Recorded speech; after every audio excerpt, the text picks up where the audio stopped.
बिस्मिल्लाहिर्रहमानिर्रहीम, अस्सलाम वालेकुम। Welcome back to my YouTube channel इरसाम्स बायोलॉजी। डियर स्टूडेंट्स, आज की इस वीडियो लेक्चर के अंदर हम डिस्कस करने जा रहे हैं एंडोप्लाज्मिक रेटिकुलम को। एक छोटा सा टॉपिक है जो कि both short and as well as long questions के लिए इंपॉर्टेंट है। शॉर्ट इसमें से क्या आ सकता है, difference between smooth endoplasmic reticulum and rough endoplasmic reticulum. इसके अलावा इसमें शॉर्ट आ सकता है what are the function of smooth endoplasmic reticulum and what are the function of rough endoplasmic reticulum. Smooth endoplasmic reticulum और rough endoplasmic reticulum as a long, इनका comparison as a long भी आ सकता है। तो ये तमाम तर वो क्वेश्चन थे जो मैंने आपको बता दिए। अच्छा, वर्ड एंडोप्लाज्मिक रेटिकुलम का मतलब क्या है बेटा? वर्ड जो है एंडो मीन होता है इनसाइड। अच्छा, अब प्लाज्मिक जो है वो प्लाज्मा से निकला हुआ है, इसका मतलब मोल्डेड भी होता है, घड़ा हुआ, कास्ट किया गया। समझ आ रही है? उसमें आप अपनी मर्जी से जिसको चीज को मोल्ड कर लेते हैं वो चीज क्या कहलाती है? प्लाज्मिक कहलाती है। लेकिन यहां पर बेसिकली प्लाज्मिक का मतलब जो वो साइटोप्लाज्म है कि इनसाइड द साइटोप्लाज्म क्या है? रेटिकुलम है। रेटिकुलम का मतलब होता है नेटवर्क है। सो inside of the cytoplasm a network of flattened से क्या मुराद है? ये जो आपको फ्लैट नजर आ रही हैं, चौड़े चपटे बने हुए, फ्लैटेंड इंटरकनेक्टेड, एक दूसरे के साथ ये क्या है? इंटरकनेक्टेड है। और दूसरे एंड ब्रांच्ड सैक्स और we can say tubules are present, these are called endoplasmic reticulum. तो जो लफ्ज मैंने बोले हैं उसको मैं लिख भी देता हूं। Endoplasmic reticulum mean network of interconnected, आपस में ये क्या है? इंटरकनेक्टेड होते हैं। इंटरकनेक्टेड आप कह सकते हैं फ्लैटेंड एंड ब्रांच्ड ट्यूब्स कह सकते हैं आप, सैक्स कह सकते हैं। ठीक है, ये चीजें जो है आपके पास क्या कहलाती हैं? एक नेटवर्क बनाती है जिसको हम क्या बोलते हैं? Endoplasmic reticulum. अच्छा, अब एंडोप्लाज्मिक रेटिकुलम जो है इसके सब यूनिट्स यानी कि जिससे ये मिलकर बना हुआ, मसलन एक ये आपके पास फ्लैटेन सैक है, ठीक है मेरा बच्चों। उसके बाद ये आपके पास सैक है, ये मेम्ब्रेन है, मेम्ब्रेन बाउंडेड एक पूरी की पूरी एक चैनल बना हुआ, एक नाली बनी हुई है। इसको हम क्या बोलते हैं? सिस्टर्नी। इसका नाम क्या है? सिस्टर्नी। एक को सिस्टरना बोलेंगे और ये ज्यादा है तो इनको क्या बोलेंगे? सिस्टरनी। ठीक है, सो सिस्टरनी क्या है? एक इस तरह का स्ट्रक्चर जिसके अंदर इसका अपना जो है, इसको क्या बोलते हैं? इसके अंदर वाले स्ट्रक्चर को बोलते हैं ल्यूमेन। ठीक है, इसकी ल्यूमेन साइटोप्लाज्म से क्या है? अलग है। ठीक हो गया। इसने एक नेटवर्क, ये जुड़ कर क्या बना रहे हैं? एक पूरे का पूरा नेटवर्क बना रहे हैं। इस नेटवर्क को क्या बोलते हैं? Endoplasmic reticulum. और ये एक अकेली क्या कहलाएगी? सिस्टर्नी कहलाएगी। ये सिस्टर्नी ऊपर वाले सिस्टर्नी के साथ क्या होगी? Interconnected and so on. इसकी ना आगे जो फंक्शनैलिटी है वो क्या है और इसका टोटल वॉल्यूम एक सेल के अंदर कितना होता है? प्लांट सेल और एनिमल सेल के अंदर प्यारे बच्चों 10% वॉल्यूम जो है, 10% न्यूक्लियस ले गया तो 10% ऑफ द वॉल्यूम जो है वो आपके पास कौन ले रहा होता है? एंडोप्लाज्मिक रेटिकुलम ले रहा होता है। और 10% फिर इसका मतलब है कि ओवरऑल सेल का अगर 10% है तो इसकी एक खास शनाख्त होगी, इसकी एक जगह होगी। तो याद रखें प्यारे बच्चों, from the nucleus to the plasma membrane, nuclear membrane से लेकर प्लाज्मा मेम्ब्रेन तक पूरे सेल के अंदर ये एक्सटेंडेड होता है, फैला हुआ होता है। एक्सटेंसिव जो है ना वो नेटवर्क है ये आपके पास, from nuclear envelope to the plasma membrane. ये बात आपने याद रख लेनी है। ठीक है, सो यहां पर ये न्यूक्लियर इन्वेलप है और उसके साथ साथ यहां पर अगर प्लाज्मा मेम्ब्रेन तो वहां तक ये क्या हुआ है? फैला हुआ है। ठीक है, उसके बाद इसमें एक नई टर्म इस बुक के अंदर आई है, cisternal space. What is cisternal space? Basically आप देखें, मैं ग्रीन से शुरू कर रहा हूं ग्रीन से शुरू कर रहा हूं यहां से। ये देखें, यहां से अगर मैं आऊं तो एक मेज की तरह मैं इसमें से गुजरता चला जाऊंगा। ठीक है, ये कहीं पर भी मुझे ब्रेक नहीं मिली। ठीक हो गया।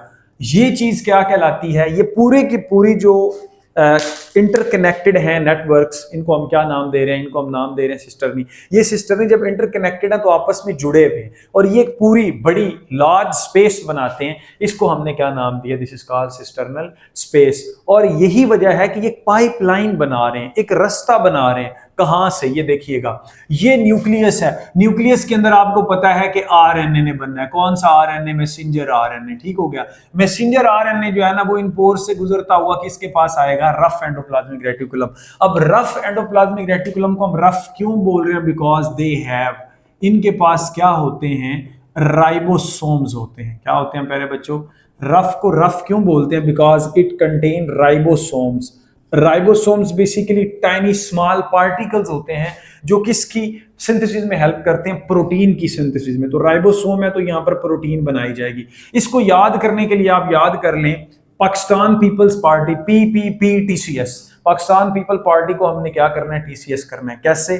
P फॉर प्यारे बच्चों ये क्या करता है? प्रोडक्शन करता है, वो मैंने आपको बता दिया है, प्रोडक्शन। एंड अगले P for and processing, word क्या यूज कर रहा हूं? Processing. Production and processing of proteins, किसकी जी?